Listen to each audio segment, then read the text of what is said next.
Today is Wednesday, and of course we have a teaser for upcoming episodes, but this is also a special announcement and an introduction to a whole new series that we're beginning. We ended the Summer of Scholars series, which I think is one of my most favorite series doing, getting to talk to so many different scholars, and this is sort of a corollary series to that.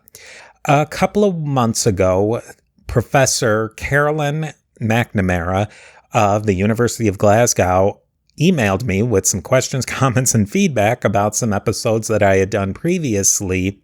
And we were going to have an episode where I talked with Dr. McNamara about some of the issues revolving around British and Irish Christianity. This one episode kind of evolved into an entire series of the history of the papacy revolving around British Christianity. We are not going to use the term Celtic Christianity, and you'll see as the series develops why that isn't maybe the most accurate way to describe the Christianity of the British Isles, including Ireland and what we might call Celtic people. So I very much think you are going to enjoy this whole series being led by a professional scholar.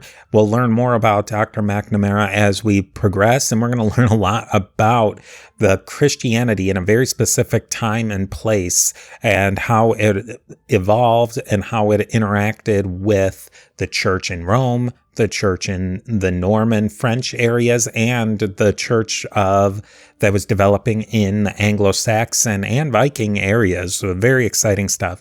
I'd also just like to make an appeal to you in this new year, new series, that if you haven't joined up on patreon.com, go over to patreon.com/history of the papacy to learn how you can really help support the show and benefit yourself as well by joining at one of the 4 tiers. You'll get all sorts of great rewards, including inclusion on the history of the papacy diptychs, maybe the best benefit of them all, but you will also get early content, ad-free content. I'm working on adding all of the back episodes all the way back to step 1, but it's a lot of episodes, but I'll be slowly working on that.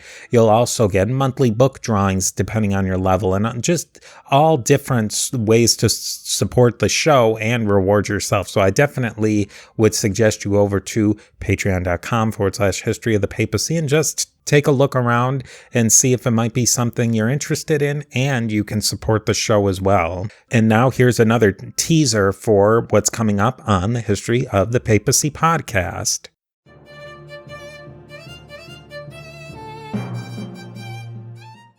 I think that's an excellent question. And I know that, Celtic peoples, different tribes were interested in taking on art and things that they were being exposed to and kind of turning it into their own thing. So we see through coinage that different Celtic peoples are like, right, we like these Latin type coins and we want to do something similar to show our power and prestige. But they don't just copy them, straight on. They turn them into their own thing. You'll see this, styles of Etruscan Vocis and amphorae are, you can see the connection, but they've definitely been Celtified. Celtic art was very, especially from the Latin period, was very interested in these kind of amorphous, like they're not going for, oh, this dog looks exactly like a dog in my piece of art. They're like, it's very free form and it's very interpreted. And they loved kind of hiding faces and everything. So if they would take this Greco-Roman pattern that you might find around the edge of a vase, and it's very clearly, here's this leaf and here's this vase that's making up this pattern, they'll abstract it and just make it a very different kind of thing, but you can see where it's come from. So they are happy to kind of take some things that they find and rework them. But we can talk a little bit about, the physical appearance of the Celts as, we've received it through Greco-Roman sources. And I think that's a useful thing. So there's a lot of statuary that was originally Greek, but survives in Roman copy, because the Roman copies tend to be marble rather than the Greek that tended to be metal. And so there's a lot more survival. And the one that I think is the most iconic is called the Dying Gaul.